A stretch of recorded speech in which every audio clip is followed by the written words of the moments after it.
ito na naman tayo. May singaw yung gulong natin. Ang nakaraan is spark plug. Oh. Yung nilabas mo lang din sa kwarto sa kasi hinaw din sa labas.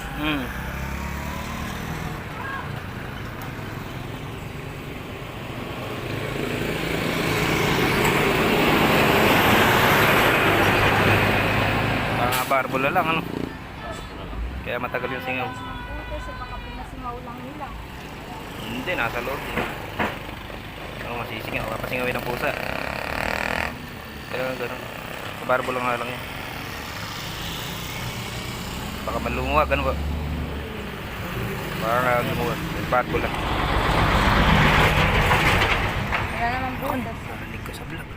Negative. Negative. Tama, may nagpasingaw lang yan.